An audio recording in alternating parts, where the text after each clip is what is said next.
Welcome back to a quick Unity tutorial. In this one, we're going to look at hue shifting a texture rather than changing the color tint. And for those of you that like to skip to the end, this is ultimately our end goal in the shader graph we will be creating. But let's talk a little bit about why. So let's say I started out with a texture like this. But in Unity, let's say, well, I want to be able to use the same texture, but I want where it's blue to be red.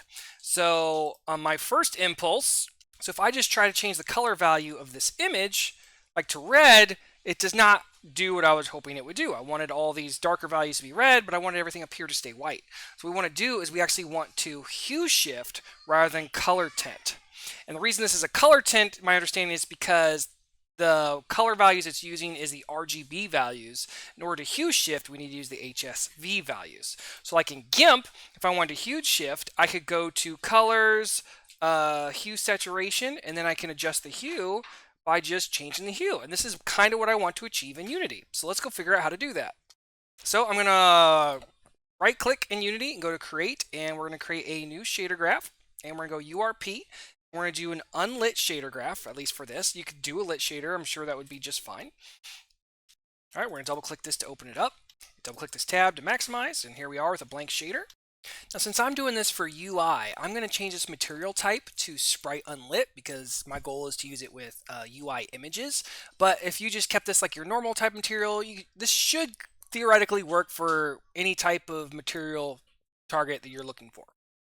All right, so I have that set up, and the next thing I need is a texture 2D.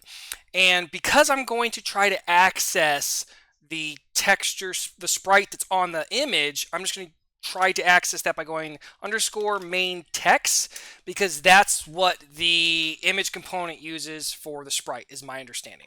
Now, you could name your just this texture if you're doing a non-UI thing. And the only other thing now I need is a float, and this is just going to be my hue value. All right, so let's set this up. I'm going to hide these things. I'm going to keep that up. All right, so the first thing I'm going to need to do is I'm going to need to sample my texture. And there it is. So I'm going to bring the main text in, and I'm going to drag it into here. So we're sampling that texture. And then what I need to do is I need to convert the RGB values. So I'm going to go to conversion. There we go, color space conversion right there. And then I'm going to convert it from RGB to HSV. And so I'm going to drag this out. And I guess I got to add a node. How did I do that before? Vector 3. I want none of those. Create node, vector 3. No, I want to split. I want to split these values. So I'll bring these in here, and I'm now splitting these. And so now I'm going to create a vector 3 value. Okay, and then I'm going to create a node, and we're going to do float, float operator, float multiply. Okay, there we go, multiply. All right, now I'm going to bring my hue in, and I'm going to take my hue, and I'm going to multiply it by the H value, which is the R in this, but HSV, this would be HSV, so the R is the H. All right, so we're going to multiply those values together, and then we're going to bring this in here, and we're going to create our new vector 3 representing our color. All right, and then we're going to convert our color again. Let's move these over here, and let's create another node, do another color conversion node, and we're just going to convert this time from HSV to RGB.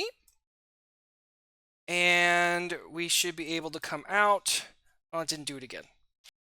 Actually, I think from here we have our color, so we can just go there to base color, and then if we want to keep our alpha, we want to keep our alpha from our original texture, so we're going to grab the alpha from that and drag it over here, and I believe that's it. So let's save it and double click to unmaximize. Let's look at our image, which is here in the game view. All right, so we need to put a material on this. You should organize it better than this. This is actually a work project. I'm just going to create it in my root asset folder, and I'll delete it later. Where's material? Create material. We're going to call this tutorial material. And then on the shader, we are going to choose shader graphs, and then the shader graph that we made, which I named mine tutorial. Where's it at? Why can't I find it? Oh, no, I named I didn't name mine at all. It's a new shader graph. All right, there we go. Wonderful.